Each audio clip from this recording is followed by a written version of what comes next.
Hey, everyone, and welcome back to another podcast episode with the Marketing Guides for Small Business. I'm Ian Cantle from Outsource Marketing, and today I'm joined by Ken Tucker and Paul Barthel from Changescape Web and Jeff Steck from Tylerica Systems. Yes. Guys, love the energy today, Ian. Yeah.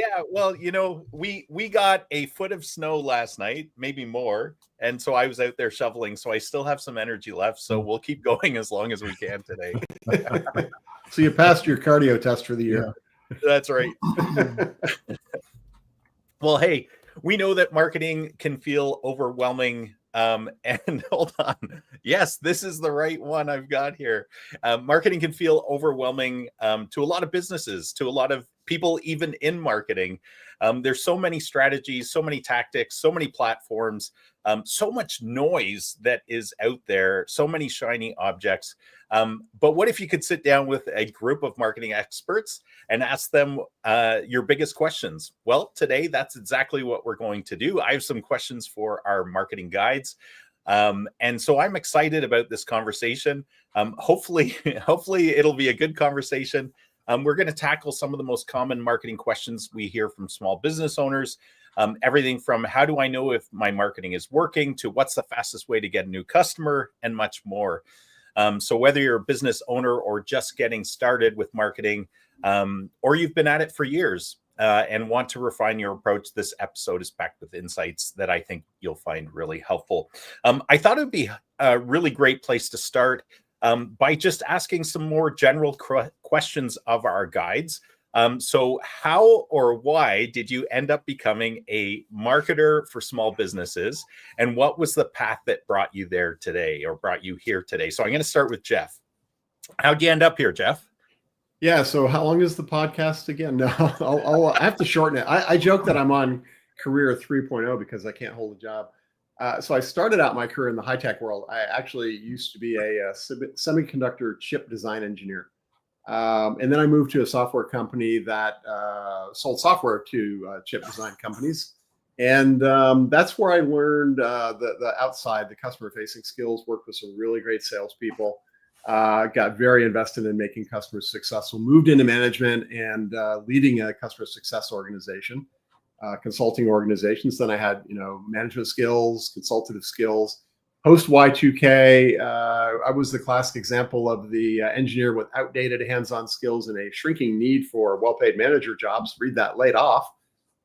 So after a lot of soul searching, decided didn't want to stay in high tech.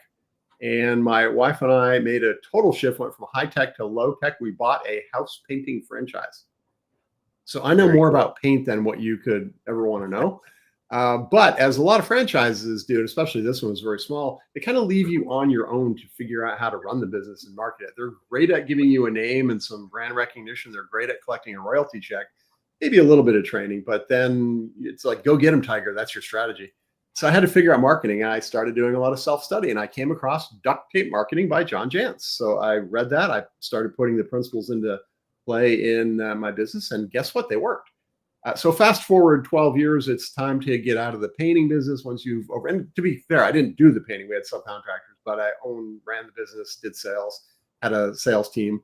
Once you've overseen 1,000 painting jobs, it kind of gets old. So the quest for what next? It's like, well, management skills, consulting skills, small business ownership skills, marketing background. I want to do something that helps small business owners. And I looked at general business coaching and settled on marketing. And early on, it was marketing coaching. Then it moved into building up the agency, and now fractional CMO services. And here we are. Awesome. I think and I'm sure this will run true with everyone we're talking to today, because I know your stories, but our audience doesn't. But it's always interesting, the zigzag path that we all take, I think, in business to get where we are today.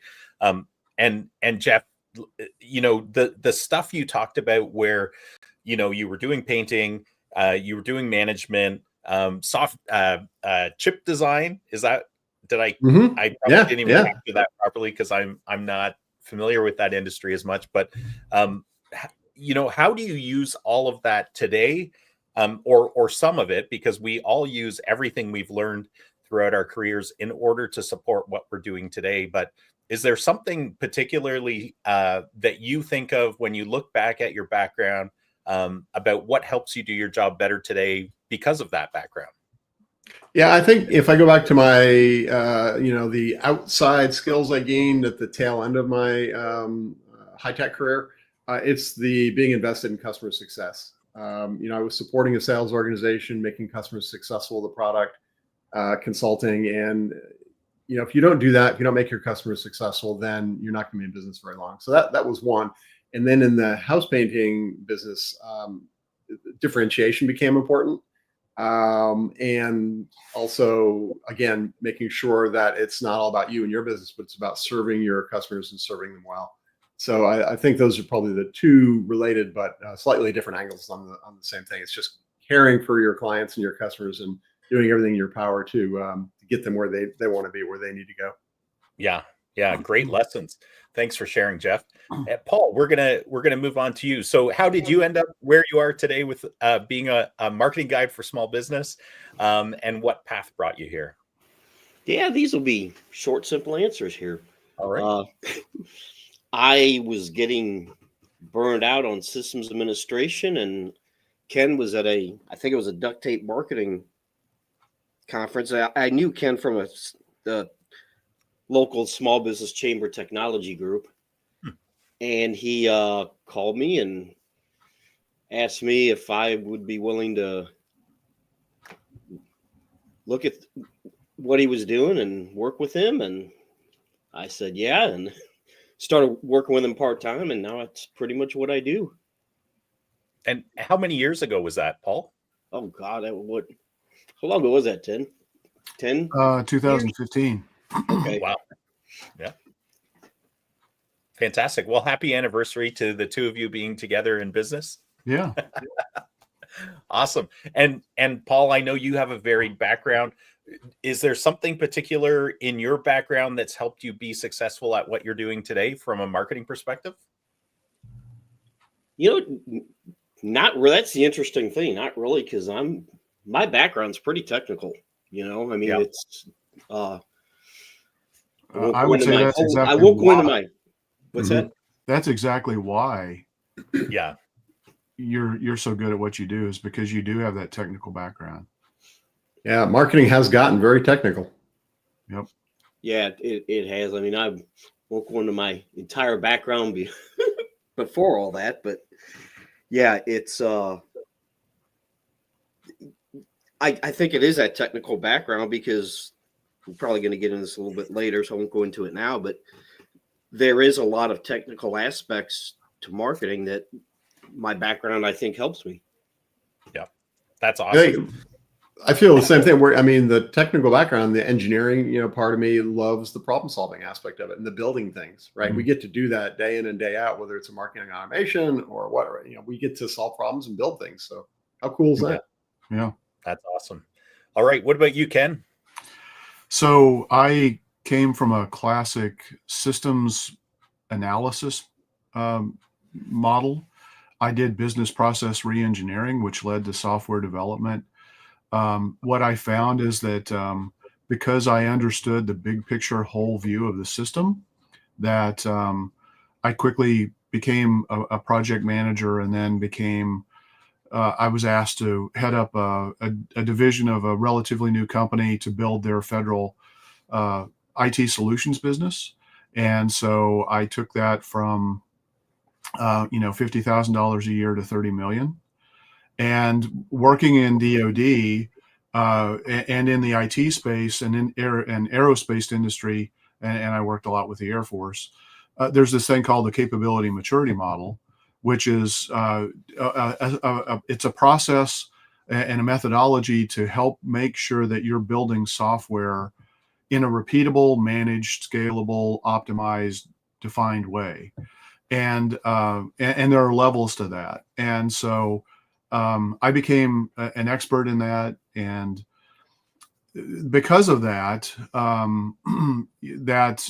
that really gave me a strong footing for what we were doing. Now, when you sell to the federal government or state and local governments, you have to build a lot of marketing assets to win that business. It's not, it's not really building things to put online, which is what we predominantly do today. But we had to develop, case studies, past performance, so we had to describe what we did for a customer, the value that we added, the approach that we took. All of these are marketing assets. The company I work for, they didn't have any of that. So I built my own marketing team to support our proposal development efforts.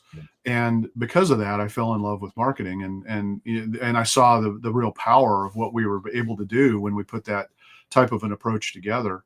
So fast forward, I got to the point where I was asked to, kind of shift my role in that company. And it really wasn't what I wanted to do. So I decided to go out on my own. And I was a hybrid IT marketing business consultant, focusing on how do you leverage IT to bring value to the business aligned with the business goals and objectives. IT, this is shortly after Y2K and the boom, the dot-com boom in the early days.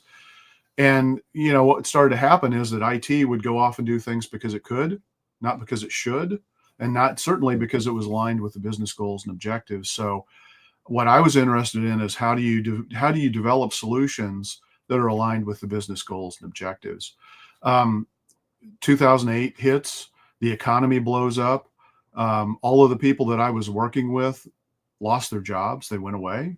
And so I asked my team that was with me at the time, what do you guys like to do the most? And it's like, we kind of like this digital marketing stuff, and the social media stuff's really intriguing. So, we jumped all in. I went in and I spent a lot of time and energy learning social media marketing and SEO in 2008 and 2009 while the economy was kind of down, and fell in love with it. And what's interesting is I transitioned from working, with federal and state and local governments across the U.S.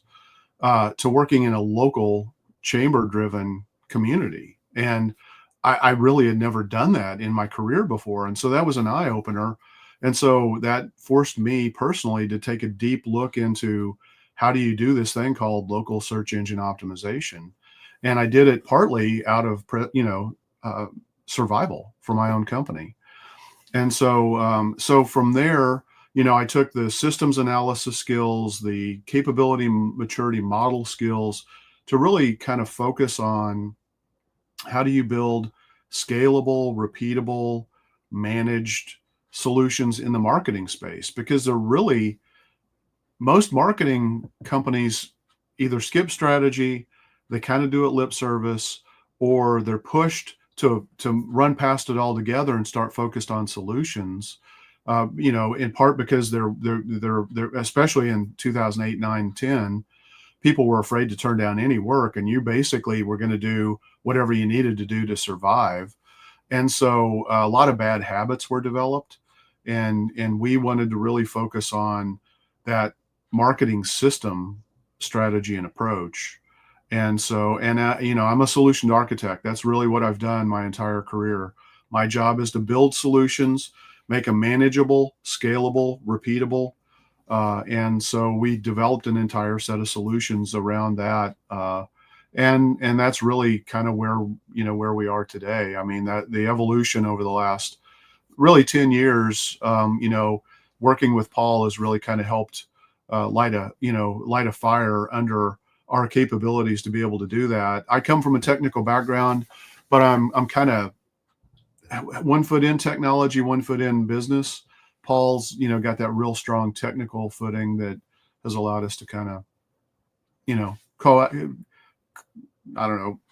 organize around, a technical project management, creative, and a solution-based approach to marketing.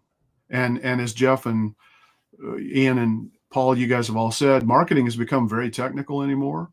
And honestly, our biggest nightmare is always taking over a project from another marketing company because they screw up the technology for those poor clients. Yeah.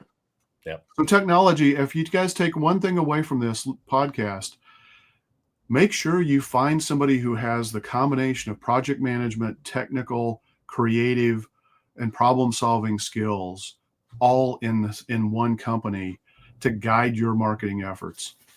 And strategic, which I know you mean in there Right. as well. Yeah. Those are all roll up into, yeah. That's awesome. How about you, Ian?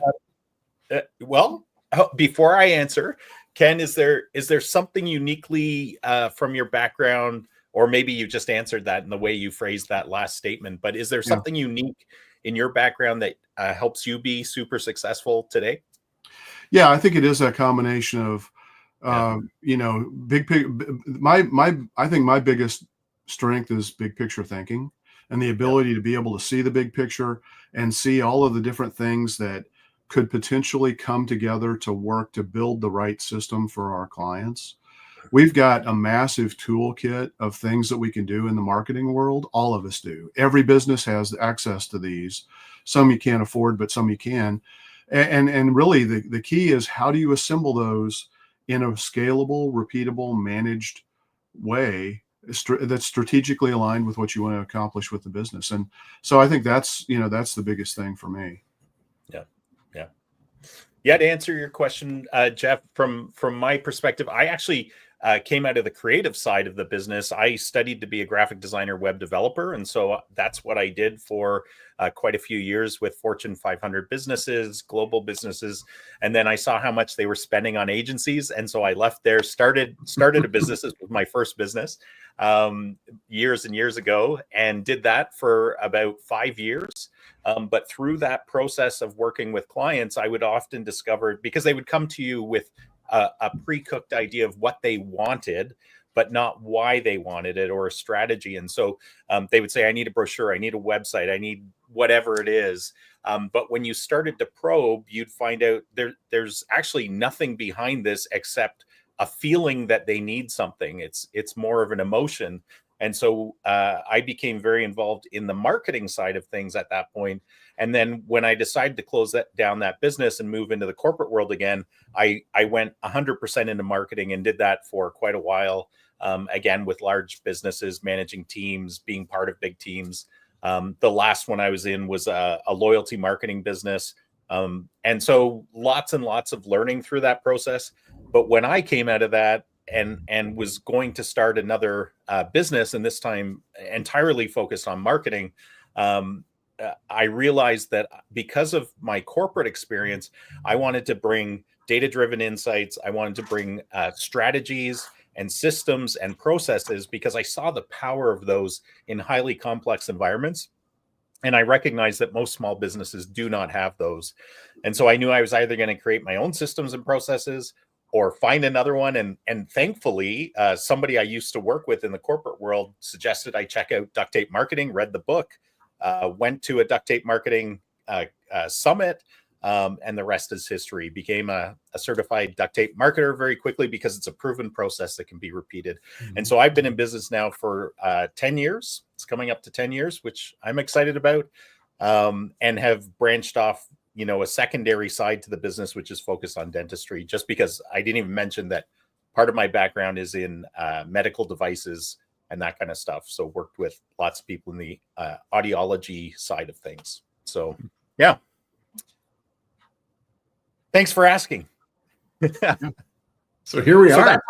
That's how we got into marketing. What keeps us going every day? What keeps us, I know, life and business especially has ups and downs. We've all gone through different scenarios. But is there something each of you guys gets excited about in the marketing world right now? So Ken? Yeah. So what gets me excited, or why I get up and do this every day? Yeah. But hopefully there might be a merger of the two, or you can separate them out. So one is I love being a small business owner. I love having control over my schedule. I love being able to kind of set my own course. Obviously, there's a lot of stress. There are a lot of challenges, but ultimately, at the end of the day, I think it's incredibly rewarding.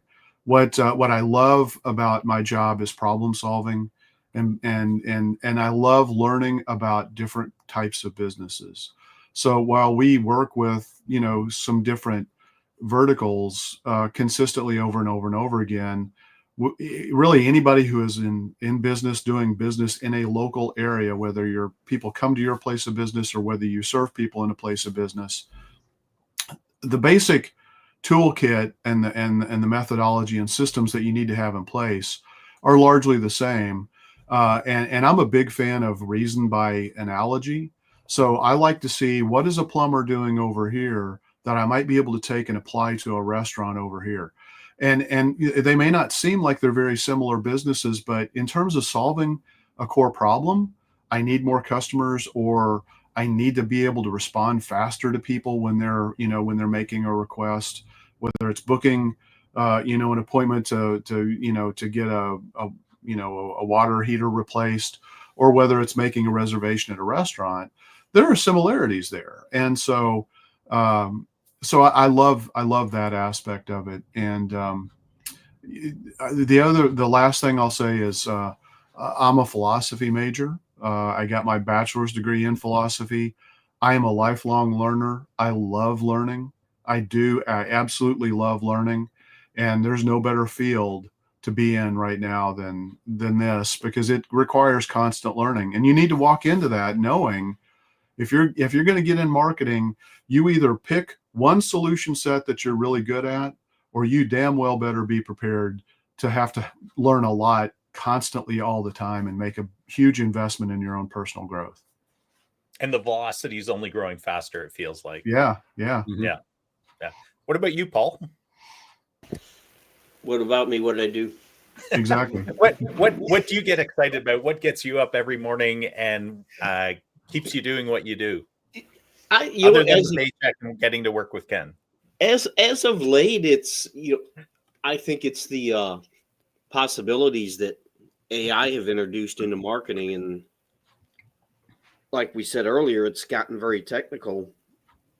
But using AI to build solutions, Ken was talking about the commonalities between different industries, that a lot of times they all have the same basic issues at their core, and we're living in a world entering into a time where all of these AI can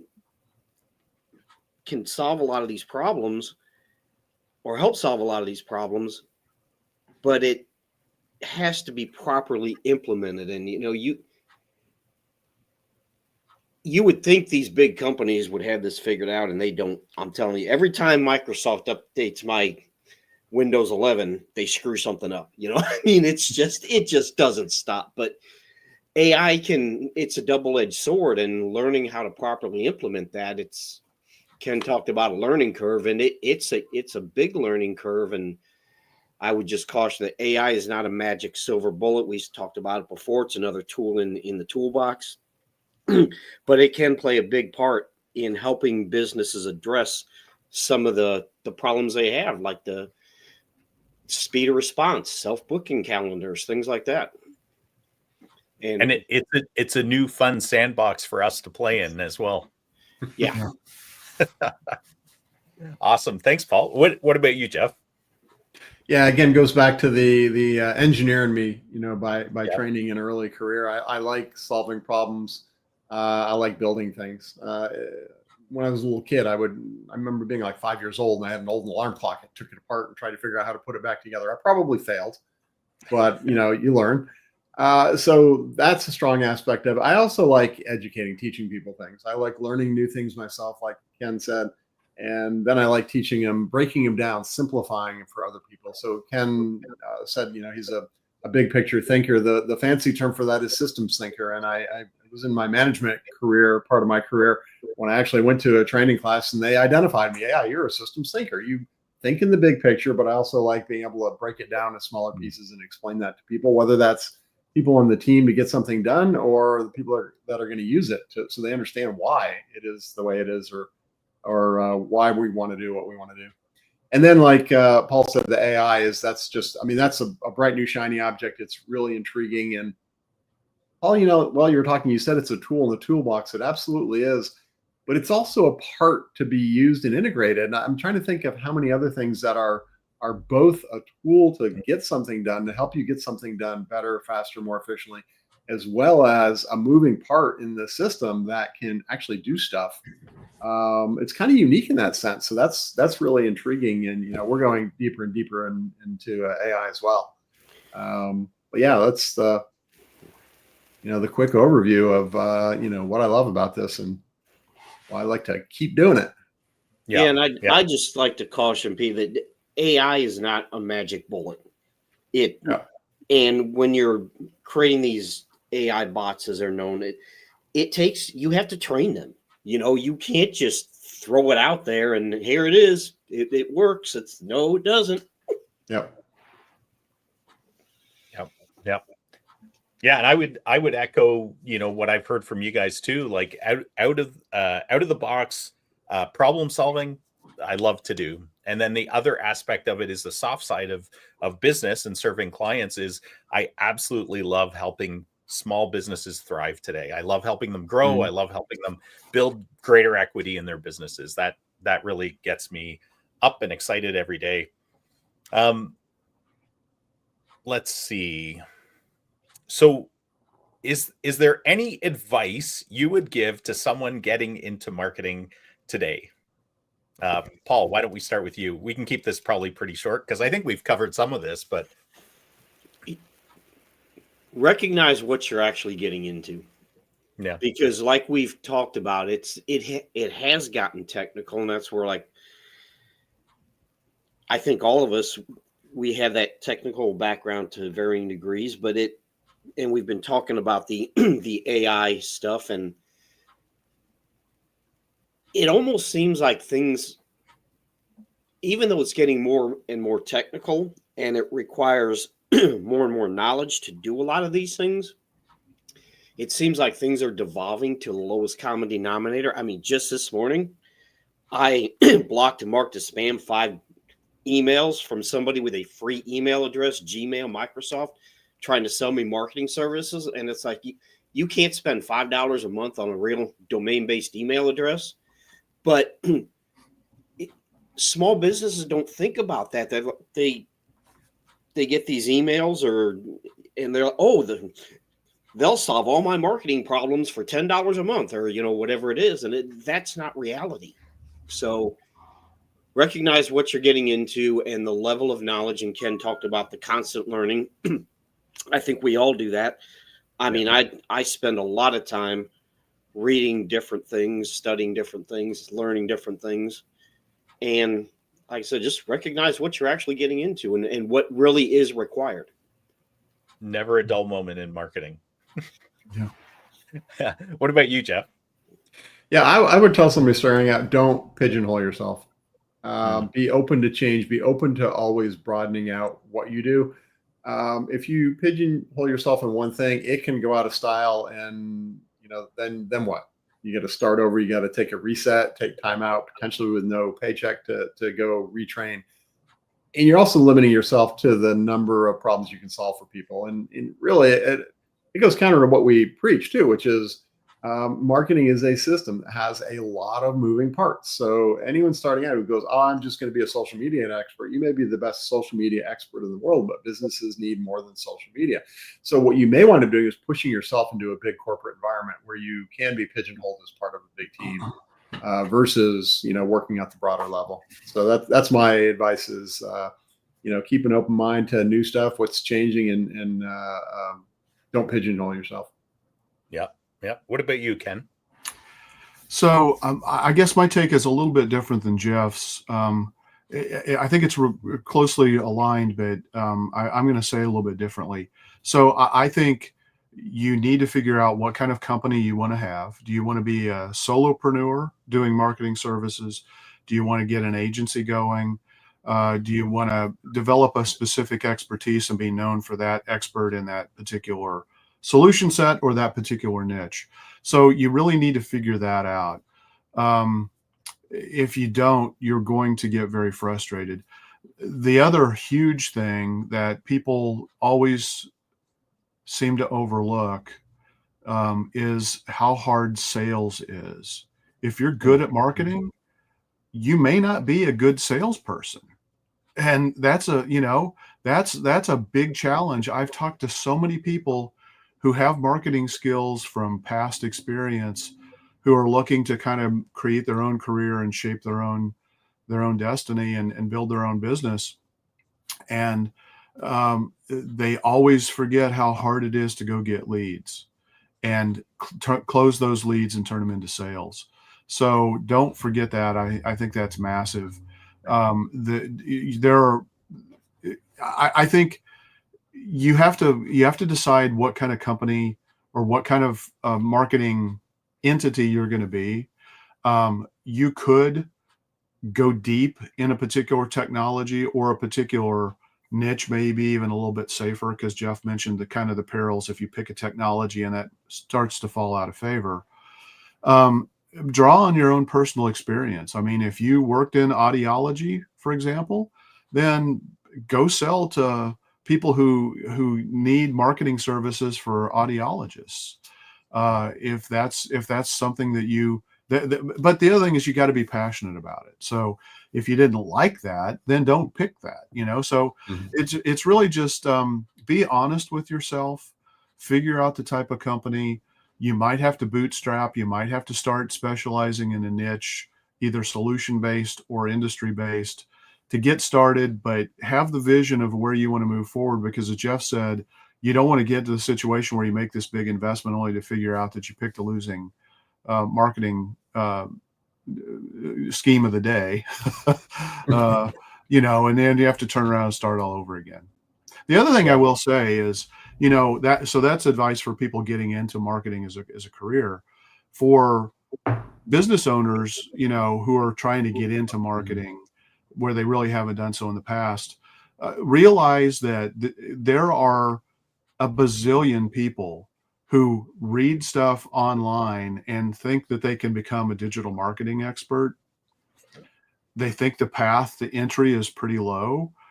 There are some technologies that make some things pretty easy. But again, if you don't have the breadth and depth and rounded experience of technology, creative, project management, big picture thinking, strategic thinking, you're not going to get the right person. So just because somebody says they're a digital marketing expert, you really need to vet them.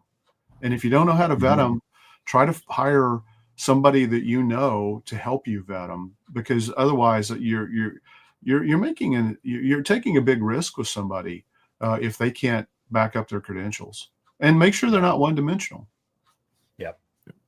Yeah, I would probably said it. Yeah, go ahead, Jeff. I was going to say, I probably said it before on the podcast. I've been saying it more and more lately, is that digital marketers, and I use the air quotes intentionally, are the realtors of the 21st century. In other words, 20, 30 years ago, you burned out in your career. You didn't know what you want to do. You went and you became a realtor. Right now, I don't know what I want to do. I know I'm good at social media. I like being on TikTok. I'll be a digital marketer. And digital marketer doesn't really mean anything if it's one-dimensional. But you can't throw a stone without hitting one. So you really got to do your homework and vet the people that you're talking to about doing your overall marketing, and marketing is more than just digital. So I would suggest, and I'm thinking in my mind, somebody younger, somebody maybe either just getting out of high school or they've gone to college or university and now they're trying to figure out their career. I would just say, and I say this with every young person I ever talk with about job stuff when they, ask questions or try to figure out direction. And that's shadow somebody in the business for a week or a day, even if you can't do a week, right? But find somebody in the industry who's being successful in it and ask them if they would mind you shadowing them, just to learn, just to see, just what does it look like? And if you can't get that, do an information interview with them to understand what a day in the life looks like, because I think that's really key, because all of us have different expectations or perceptions of what something is that people do.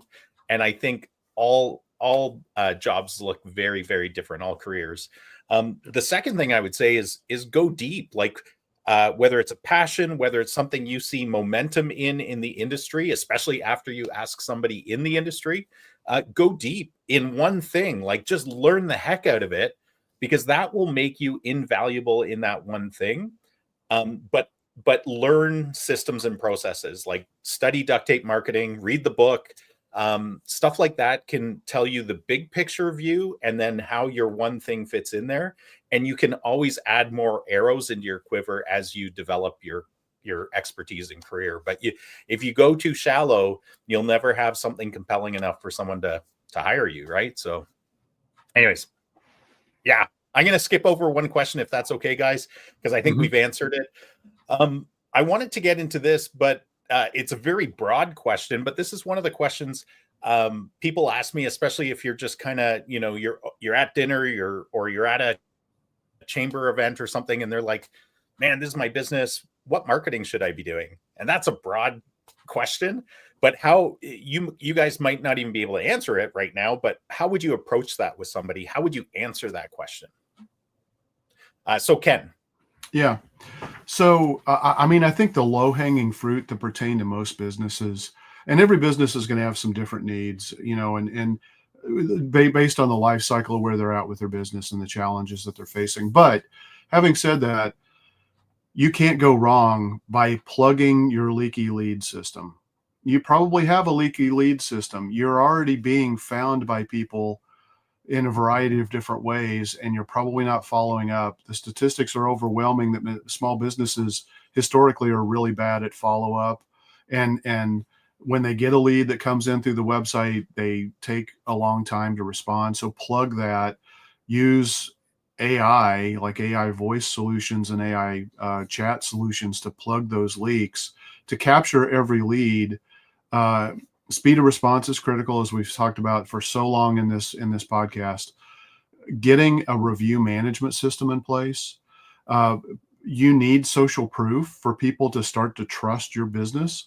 They need to see what other people are saying about you.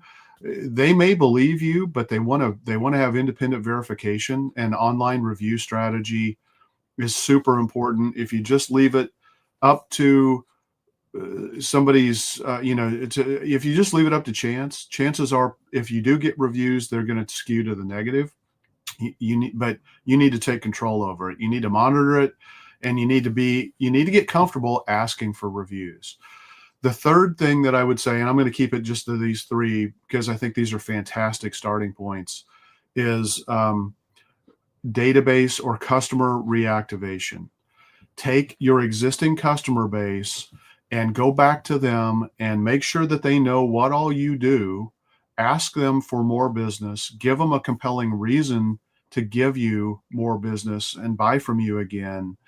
And if they're not ready to do that, or you're not in a business like a roofer where there isn't a lot of short-term repeat business, then that can turn into a request to ask for referrals or reviews, both of which help your business. But having a review strategy, a reactivation strategy, and a referral strategy, I kind of bundle those three together into what I call the 3 R's.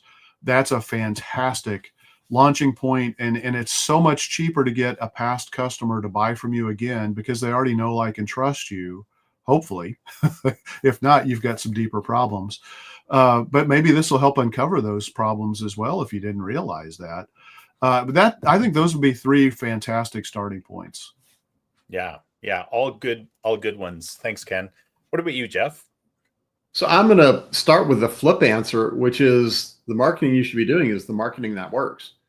But let's dig into that a little bit. How do you know what marketing is going to work? You don't know that unless you have a firm grasp on your strategy. So we talk about strategy, or at least when I do, there's 3 things that I put into it. Some people only talk about 2, but I put a third one, and I'll tell you why. Strategy is about knowing who you want to reach, right? And that means, where are they hanging out, so to speak? Where are they getting their information from? What are they looking at? What do they respond to?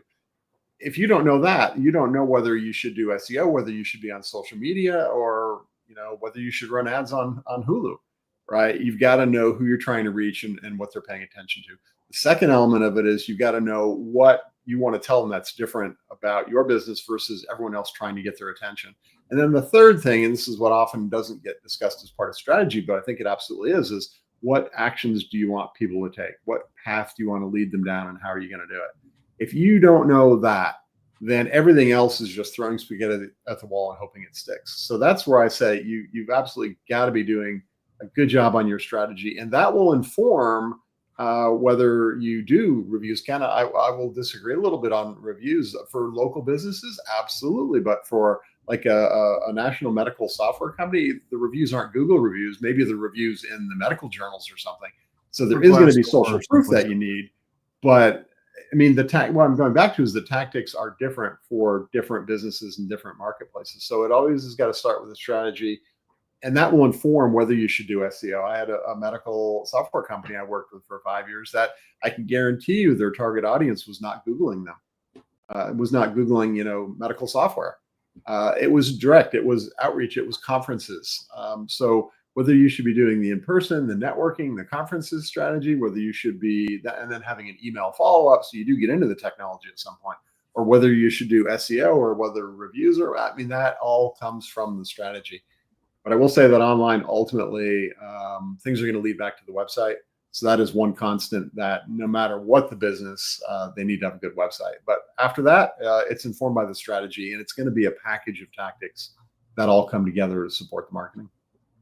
Love it. Love it. You're talking my language, man. Paul, what about you?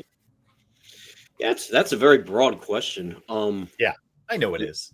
And I think I'm going to start with what you shouldn't do. And what you shouldn't do is think that all I need is social media, or all I need is this one thing, and that'll solve all my problems. But it's kind of goes back to what Ken and Jeff were talking about is strategy and knowing and understanding your market and your competition. Because if you're in downtown Chicago, the marketing you need to be doing is going to be drastically different than if you're in a rural, city of 25,000 people. So understanding your environment, your competition, your marketplace, that's going to define the type of marketing you should be doing. That's kind of how I see it. Mm-hmm. Yeah. Awesome. And the only thing, you guys all answered this really well. So the only thing, and it dovetails with what you guys have said. When people come to me and they ask me this question, usually it's sometimes a little bit of marketing therapist, Ian, the marketing therapist. I'm sure you guys feel like this sometimes, like, hey, I tried this, it doesn't work, right? But it's doing an audit of their marketing now. You talked, Jeff, about like what's working, what's not. This is one of the ways I find really helpful is, just benchmarking. Where are we today? Because sometimes that helps us. Obviously, you have to know about the business, who their ideal clients are. You have to have some of that knowledge in order to develop the strategy. But having that audit, that data can help feed that as well. So great answers, guys. Just to expand on, I think Paul hit the nail on the head. It's not one thing. I think a lot of times clients come, they're looking for the silver bullet. Well, what I'm doing isn't working. What should I be doing? And they're looking for that one thing that if they only did that, the leads would come to them in droves and they'd be, laughing all the way to the bank. And it doesn't work that way. It's many things working together, and it starts with the strategy. Amplification. Do you guys get asked that question? Because years ago, people would ask me that question bluntly, like, what's the marketing silver bullet? Nobody asks me that anymore. So I don't know if it's because of my look on my face, or, I don't know what it is, or maybe people are sophisticated enough now that they know it's not one thing. Do you guys still get asked that question? I wouldn't say directly, but that's what they're looking for. I still think there's this idea that people have that, like, just if I just do this one thing, all my problems are solved. I do think there's that idea out there, and I think it comes back to, we live in a complicated society, and people are overwhelmed, and things are complicated, and it's like there's got to be an easier way, and sometimes there just isn't. And I don't think it's a lack of sophistication or whatever word you want to use. I think it's one of those, how can I make my life simpler kind of things. And the industry itself, like there's so much noise, and a lot of the voices you hear in the industry are junk. Because we know, being in the industry, if we followed their advice, we'd tank the businesses we're serving, and that's not what we want to do. Yeah, it's I think, I think what's really dangerous is people. We get approached from so many people saying, "I want SEO."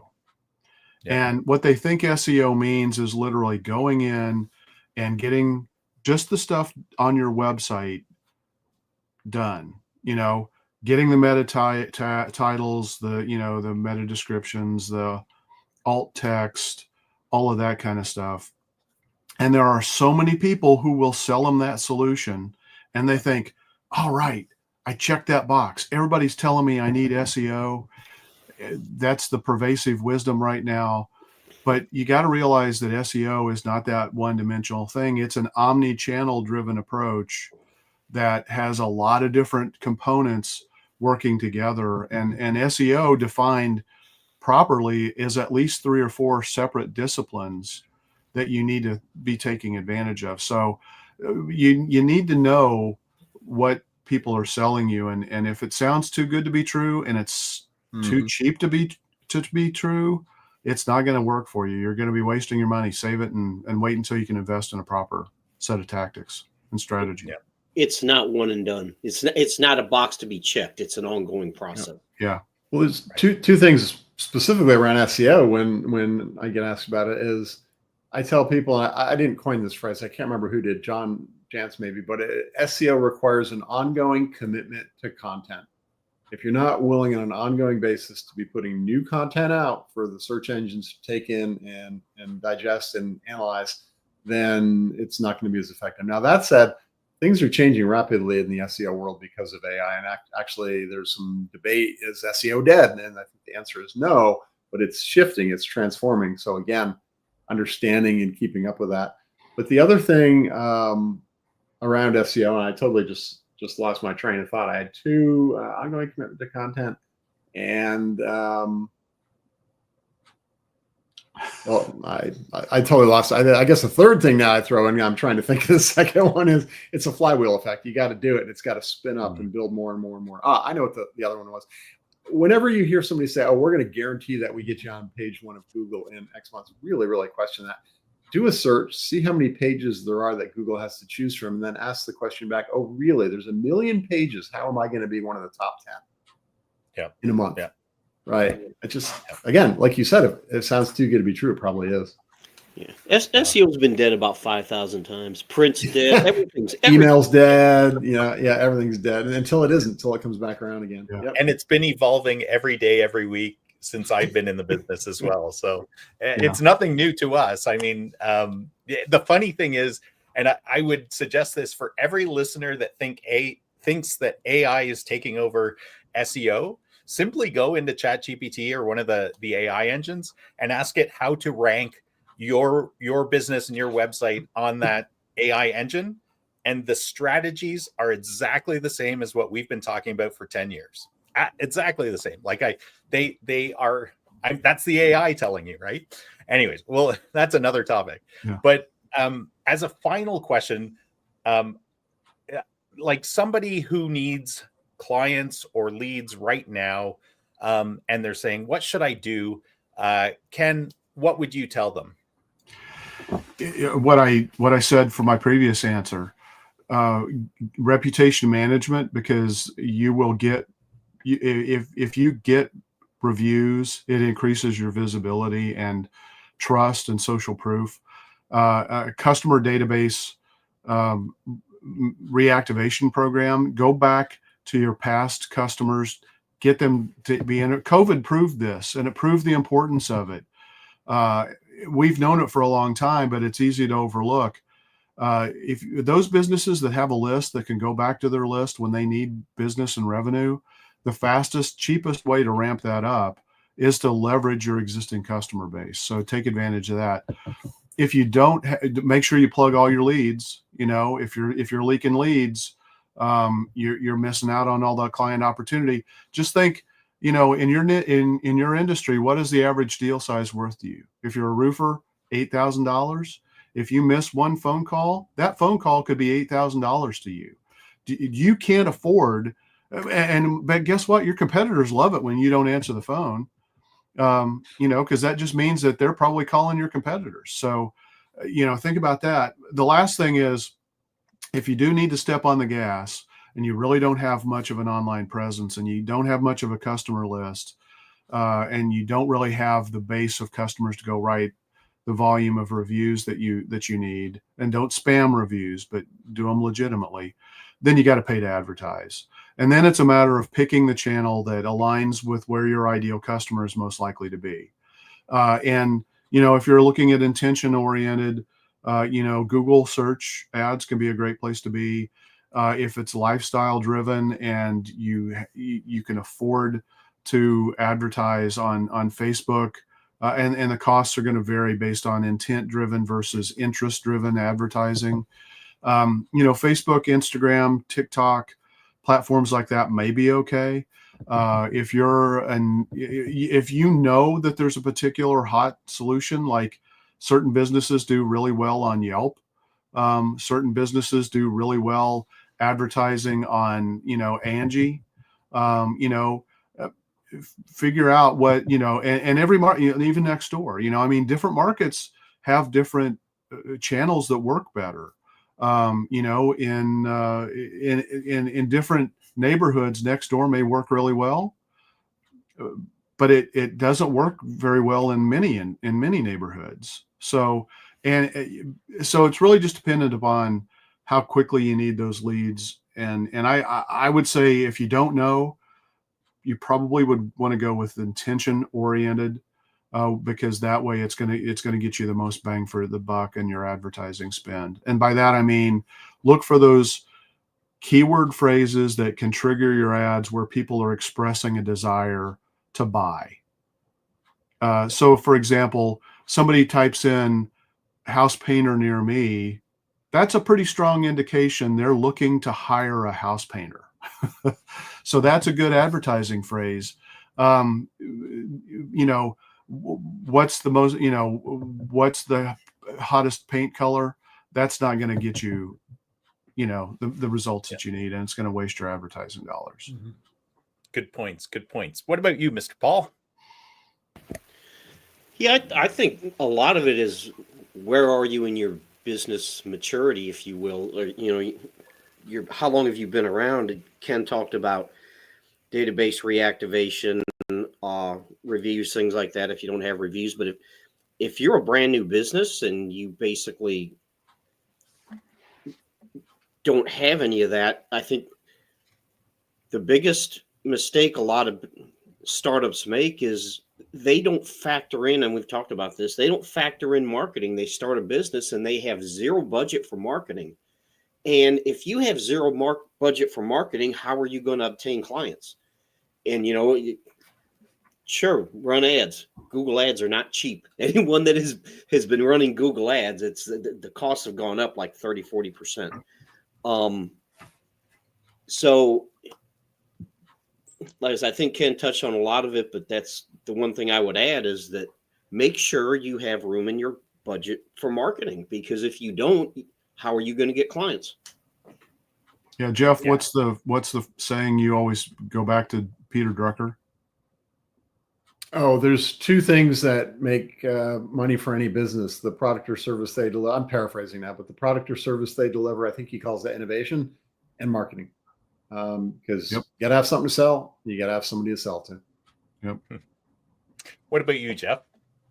Yeah, so I think, again, depends on, like Paul said, where in the stage of your business you are. But to me, there's two main things that stand out. If you're really looking to do something fast, you can either advertise for it, assuming that, like I just said earlier, some businesses, if they're not doing Google searches, then Google ads aren't going to show up either, right? Because Google ads are search driven. But whether it's Google ads or Facebook ads or over-the-top streaming ads, which have gotten pretty cost effective, you can advertise to get leads. That's very quick. I mean, you can literally have an ad running in a day or two. I used to say this afternoon, but the platforms have made it a little bit harder. Or, and then this is the other thing that a lot of people may not want to do because it involves personal effort and communication, is activate your networks, right? Take everyone you know, every business group you've been in, every contact you have, and you can do it through an email, like Ken said, a reactivation, or you can do it through personal outreach. If you do personal outreach, you can target the people that you want to build deeper, tighter relationships with sooner. And then get them to start referring business to you. So I think those are the most immediate things you can do. But keep in mind that whether it's a referral coming from a trusted partner or an ad you run, your prospect is going to land on your website. So your website has got to be good looking. It's got to speak the prospect's language. It's got to lead them, draw them in toward taking an action. All the networking in the world and all the ads in the world can be worthless if the website fails. And I've had cases of that with clients not taking advice, and we do a great job driving traffic to the website, and then they don't get leads from it because they didn't take our recommendations on what they need to do. Yeah. So I'd say it's really those three things: the two of activating, personal networking groups, and then possibly running ads if you have the budget, but then making sure your website is going to convert them. Yeah, great points. Yeah. Go ahead, Ken. Yeah. I see a thought coming. Yeah. Great point about the offline strategy, Jeff. Right now, I just had a conversation with somebody this week. Their current marketing company is telling them, you need to do SEO, you need to do SEO, you need to do SEO. You got to create all this content to do that, yada, yada, yada.